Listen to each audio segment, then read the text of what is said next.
Padre, venimos ante tu presencia, muy agradecidos por esa oportunidad de reunirnos, de levantar nuestra voz, de unir nuestra voz con la de nuestros hermanos, cantar tus alabanzas, de juntos abrir tu palabra y unir nuestro corazón y nuestra mente con la de nuestros hermanos también, y juntos esperar en la promesa que tú has dicho, que donde hay 2 o 3 reunidos en tu nombre, tú estás aquí en medio de nosotros.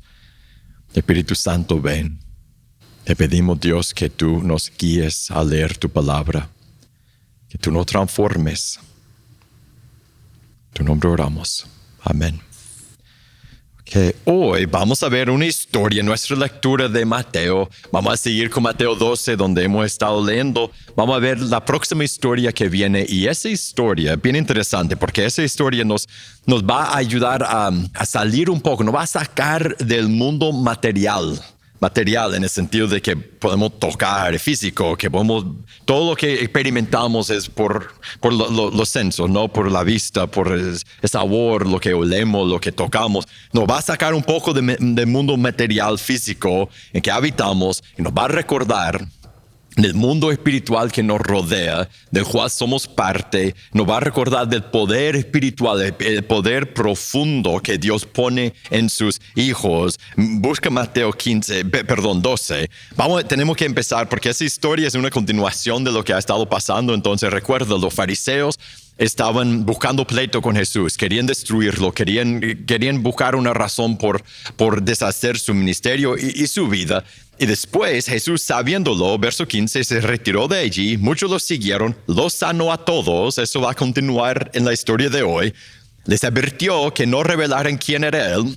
Él no quería pleito con los fariseos, para que se cumpliera lo que fue dicho por medio del profeta Isaías, cuando dijo, y recuerda, leímos la profecía que pusieron ahí, que dijo, eso es lo que Jesús está cumpliendo. Él es el Mesías, el rescatador prometido. Este es mi siervo, a quien he escogido, mi amado, en quien se agrada mi alma. Sobre él pondré mi espíritu, y a las naciones proclamará justicia. Salta el verso 21. Y en sus nombres las naciones pondrán su esperanza. Jesús, el Mesías, el rescatador prometido, él estaba demostrando el poder de Dios, revelándose como el gran rescatador prometido. Y en medio de eso, como él estaba sanando a todos, le hacen lo más natural. Trajeron a Jesús, un endemoniado. Mire los problemas que tenía ese hombre. Endemoniado, eso sería suficiente. Ciego y mudo. Lo sanó. Las 3 cosas. Una persona deshecha, de manera que el mudo hablaba y veía. Ahí Jesús, cumpliendo la profecía, demostrando quién era, quién es, trayendo la restauración del reino de Dios de forma tangible y forma física, la transformación que Él hace dentro de nosotros cuando nos hace nacer de nuevo, nos regenera. Él estaba visiblemente haciéndolo por afuera, en el cuerpo de esa persona, enseñando, demostrando el gran poder de Dios. Toda la multitud, verso 23, estaban asombrados y decían, ¿acaso no es este el hijo de David? Ellos habían leído las profecías. Toda su vida, los que iban a la sinagoga, todos los sábados, ellos habían leído las profecías. Ellos sabían que estaban esperando, que todo su pueblo, toda su nación por cientos de años estaban esperando a alguien que viniera. Y ellos empezaron a decir, será este, porque nadie es como él, el Redentor esperado. Ellos habían escuchado todas las profecías. Por ejemplo, mire Isaías 35. Digan a los de corazón tímido, verso 4. Podría leer todo el capítulo. Sería buena lectura entre semana, devocional, familiar o personal. Pero por el momento, verso 4. Digan a los de corazón tímido, fuércense, no teman. He aquí, su Dios viene con venganza. La retribución vendrá de Dios mismo. Mas Él los salvará. Dios viene a salvarlos, la promesa. Entonces, cuando Dios viene a salvarlos, se abrirán los ojos de los ciegos y los oídos de los sordos se destaparán. ¿Qué acababan de ver ellos? que acababan de ver. Volverán, por ejemplo, en el verso 10, terminando la profecía, volverán los rescatados del Señor, entrarán en Sion con gritos de júbilo, con alegría eterna sobre sus cabezas, gozo y alegría alcanzarán, huirán la tristeza y el gemido. Acababan de ver a un hombre endemoniado, ciego, mudo, hablar, recibir su vista. Jesús estaba cumpliendo las promesas de Redentor. Ellos estaban viendo, él podría ser esa persona prometida, pero aquí se pone interesante la historia. Pero cuando los fariseos lo oyeron, verso 24, dijeron: ese no expulsa los demonios, sino por Belcebú, el príncipe de los demonios. ¿Qué pasaba con ellos? Ellos tenían envidia, celo de Cristo y querían destruirlo. Ellos querían deshacerse de él. Pero él había hecho algo tangible, algo que era innegable. Él había señalado la deidad, su poder, su conexión con el poder de Dios por sanar a ese hombre en frente de ellos. No era algo que la gente se había escuchado que Jesús había hecho. En frente de gran multitud había hecho lo que el Mesías iba a hacer, pero eso no cabía con la cosmovisión de ellos, de su forma de ver el mundo. Para ellos Jesús era un fraude, era un impostor, era malo. Entonces, ¿qué hicieron? ¿Qué hacemos nosotros cuando vemos algo, cuando algo pasa que no se encaja con cómo nosotros vemos el mundo o pensamos de la gente? Ellos buscaron una explicación que se encajaría con su cosmovisión, su forma de ver el mundo. Si Jesús tiene ese poder, tiene el poder, lo acabamos de ver sanar al hombre, entonces tiene que ser por el diablo, porque el diablo tiene poder también. Y sabemos que no tiene el poder de Dios, tiene que ser por el diablo que tiene ese poder. Estaban obviamente peligrosamente equivocados, y Jesús, 25, conociendo sus pensamientos, otra señal del poder del Espíritu que llenaba el Mesías, un hombre que sabía que estaba pensando otra persona. No porque yo pienso que estás pensando, no, él sabía, el Espíritu Santo lo revelaba. Él entra con lógica. Ya lo hemos visto ese patrón varias veces en este capítulo. Jesús empieza, antes de hablar al corazón, antes de hablar a lo que deben hacer, él entra con lógica, trata de convencer su mente, porque ellos estaban equivocados. Él no estaba echando fuera demonios por el poder de Satanás. No tiene sentido que Satanás estuviera sacando demonios. Jesús les dice eso. Le dijo, verso 25, todo reino dividido contra sí mismo es asolado. Toda ciudad o casa dividida contra sí misma no se mantendrá en pie. Si Satanás expulsa a Satanás, está dividido contra sí mismo. ¿Cómo puede entonces mantenerse en pie su reino? ¿Qué está diciendo? Ustedes saben que hay dos reinos, el reino de tinieblas y el reino de luz, y Dios y Satanás. Y Satanás, bajo la autoridad soberanía de Dios, él ejerce poder, él es el soberano del reino de tinieblas. Y si Satanás, si él es el jefe de la maldad, no tiene sentido que estaría matando a sus soldados en la batalla, a sus propios soldados. Satanás no saca demonios, él mete demonios. Ese no es lo que haría Satanás. Jesús les enseña lo ridículo que es su lógica. No es por Satanás que estoy sacando los demonios. Verso 27, y si yo expulso los demonios por Belcebú, ¿por quién los expulsan los hijos de ustedes? Por tanto, ellos serán sus jueces. Otra razón, los discípulos de los fariseos, ellos también sacaban demonios en el nombre de Dios. Ellos sacaban demonios de personas que estaban endemoniadas. Y si ellos lo están haciendo, yo también, y ellos lo están haciendo con el poder de Dios, obvio, yo también. Y después de darle la lógica de sus razonamientos, del error de sus razonamientos, lo lleva a la realidad espiritual que los enfrentaba. Eso es importante para nosotros. Pero si yo expulso los demonios por el Espíritu de Dios, entonces el reino de Dios ha llegado a ustedes. Esa es la línea clave de ese pasaje, de ese texto. Esa es la realidad. El reino de Dios ha llegado a ustedes. ¿O cómo puede alguien entrar, verso 29, en la casa de un hombre fuerte y saquear sus bienes si primero no lo ata, y entonces saqueará su casa? En otras palabras, yo estoy saqueando la casa de Satanás, yo estoy deshaciendo su reino. Y lo estoy haciendo porque el reino de Dios ha venido y yo con más poder que Satanás estoy deshaciendo sus obras. Y de ahí, aquí vemos en lo que va a decir a continuación, vemos el corazón de Cristo, vemos su amor, vemos su compasión, porque no solo refuta lo que ellos están diciendo con lógica, Él después los trata de rescatar. Ellos están en gran peligro por su error, por pensar que el Mesías, el enviado de Dios, el rescatador del mundo, está haciendo lo que hace por el poder de Satanás. Ellos están en gran error peligroso para ellos. Van a perder lo que Jesús está haciendo, van a perder el Mesías y van a desviar a otros a quienes Jesús vino a rescatar. Entonces Jesús les advierte. ¿Qué hacemos? ¿Qué nos dice nuestra carne que hagamos cuando tenemos un enemigo y ese enemigo anda en un mal camino? Nuestra carne quiere dejarlo ir porque así se va a arreglar la cosa. Si yo no hago nada, él va a terminar mal. Él quiere hacerme mal. Algo malo le va a pasar. Jesús hace lo opuesto. Él advierte a sus enemigos que están en un mal camino por amor, por compasión. Les advierte, yo pienso, para que sean sanados como el hombre ciego, para que ellos dejen su error. El que no está, verso 30, que no está a favor mío, está contra mí. El que no recoja a mi lado desparrama. No hay neutralidad en cuanto al mundo espiritual. Si no están activamente con Jesús, promoviendo su reino, el reino de Dios, están en contra de Dios, están en contra de su salvación, están en contra de la obra y restauración del mundo. Jesús estaba advirtiendo a la gente religiosa de su día que ellos estaban haciendo lo opuesto de lo que ellos supuestamente querían hacer, la obra de Dios. 31, después le da una advertencia fuerte.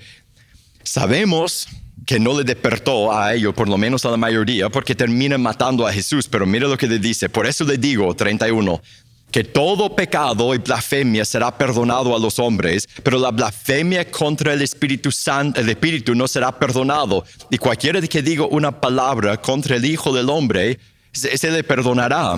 Pero al que hable contra el Espíritu Santo, no se le perdonará ni en ese siglo, ni en el venidero. Que les estaba diciendo, él estaba enfatizando el peligro espiritual en que ellos se estaban metiendo.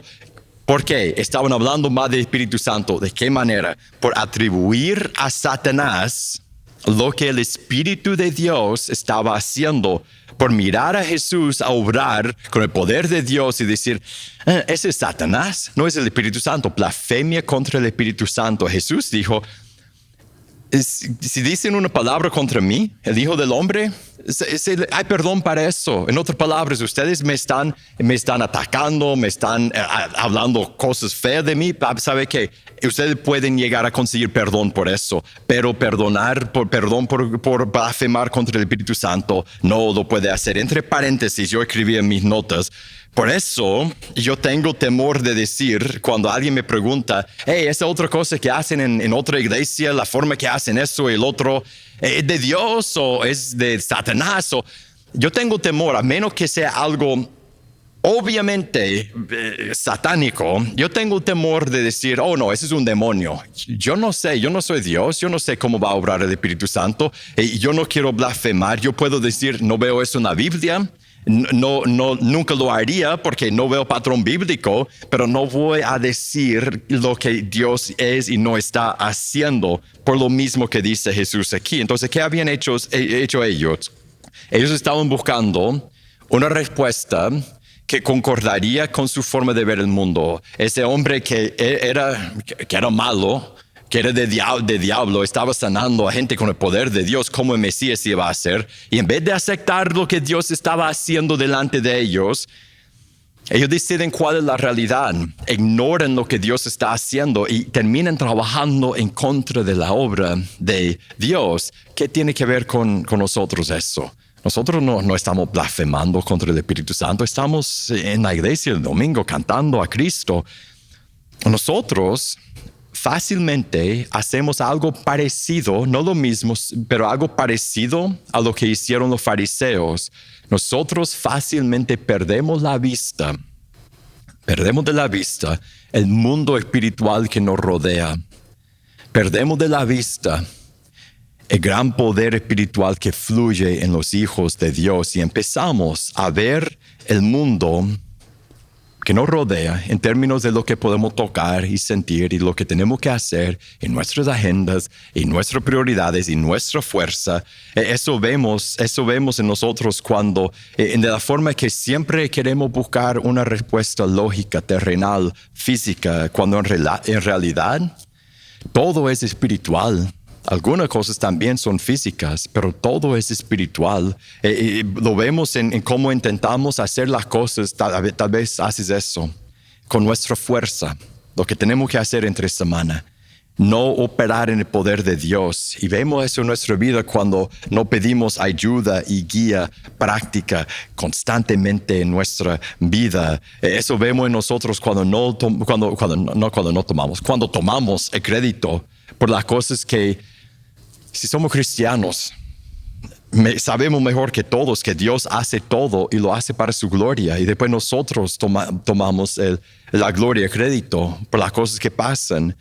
Vemos eso de ignorar el mundo espiritual cuando vemos la vida en términos de lo que queremos hacer y conseguir y no reconocemos las grandes realidades espirituales que nos rodean, la necesidad y el quebranto en las personas que nos rodean, la esperanza gloriosa del Evangelio. Y esto hacemos, ignoramos el mundo espiritual, ignoramos el poder de Dios en sus hijos, porque vivimos en un mundo físico, tangible, un mundo que podemos tocar. Todo tiene su respuesta lógica, científica, apoyado por estudios, por evidencia. Lo que nosotros perseguimos en nuestra vida es lo que podemos tocar. Nosotros confiamos en lo que podemos hacer. Y la tentación por vivir en un mundo físico es ver todo humanamente, tomar el crédito, depender de nuestra fuerza, evaluar lo natural y decidir lo que se puede y no se puede hacer. Y eso hacemos muy parecido a los fariseos, en vez de aceptar y abrazar y entrar en y usar el gran poder espiritual de nuestro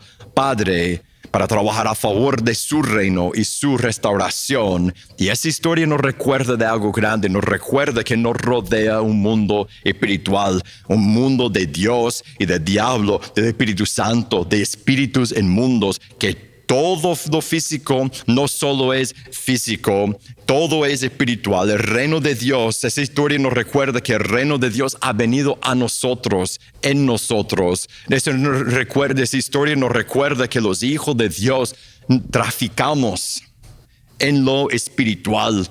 Es nuestro negocio como personas si estamos conectados con Dios, como dice en Efesios 6:12, porque nuestra lucha no es contra sangre y carne, sino contra principados, contra potestades, contra los poderes de este mundo de tinieblas, contra las huestes espirituales de maldad en las regiones celestiales. Traficamos lo espiritual.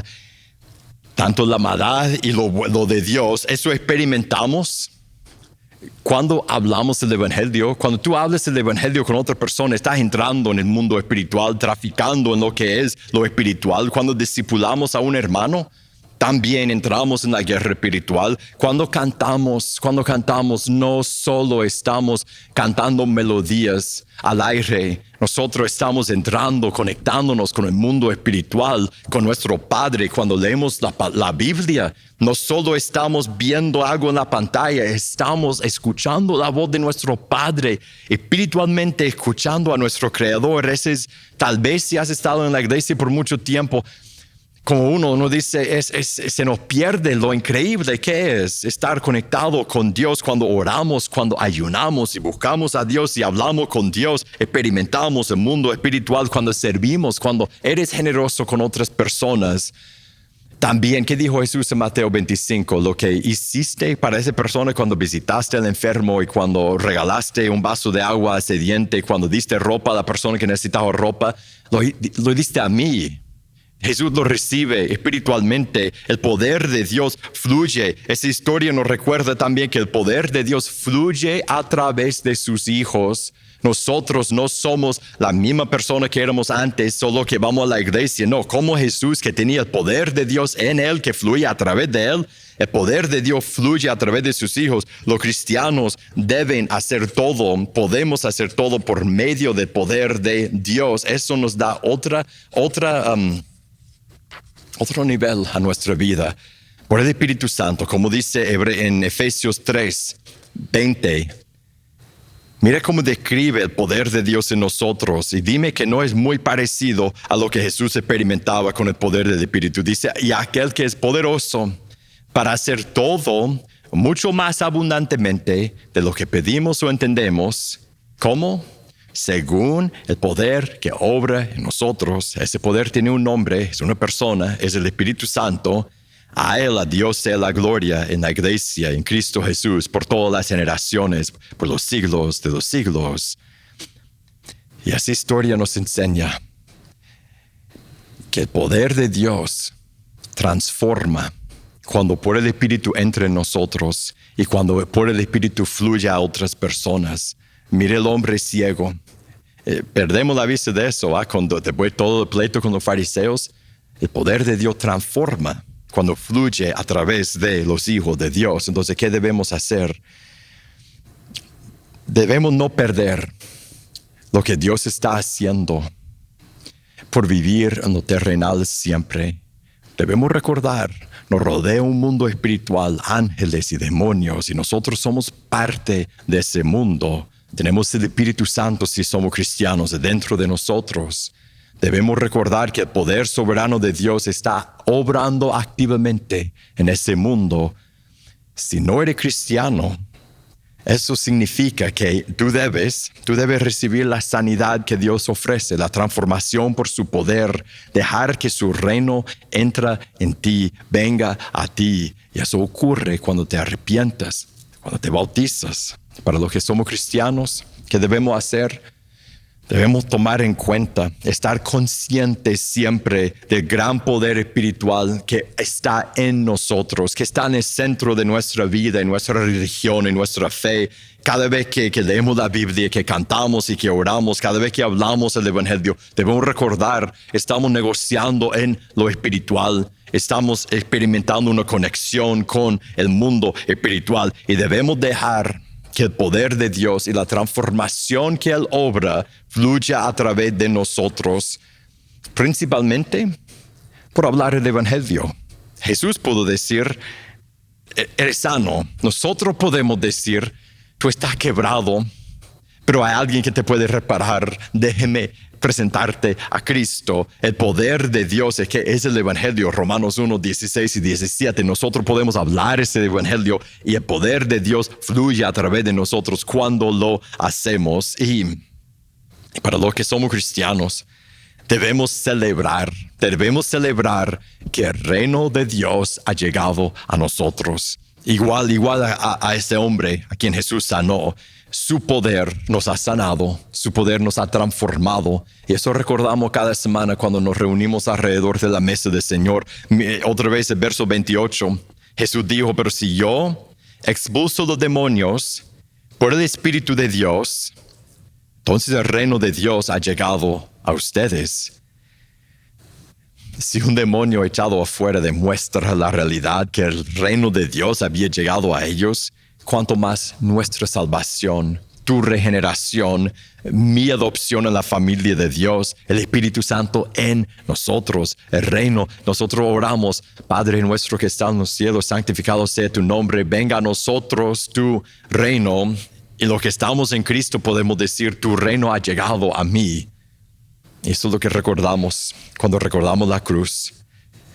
Cuando partimos pan, tomamos jugo, recordamos el cuerpo y la sangre de nuestro Salvador. Porque por Él, por lo que Él hizo en la cruz, el reino ha llegado a nosotros. Y su Espíritu Santo en nosotros. Dios Padre, te damos gracias porque tú eres bueno y grande y poderoso y no hay nadie como tú. Y nos recuerdas en esos momentos que nosotros somos seres espirituales conectados con la eternidad. Nos recuerdas en esos momentos y que tú eres nuestro Padre, que nosotros podemos experimentar tu presencia y tu poder, la conexión más grande con el mundo espiritual que hay. Y ahora Dios, sabemos que todo eso solo es porque tú nos has salvado por Cristo. Y por eso te agradecemos. En tu nombre oramos. Amén. Recordamos la cruz juntos.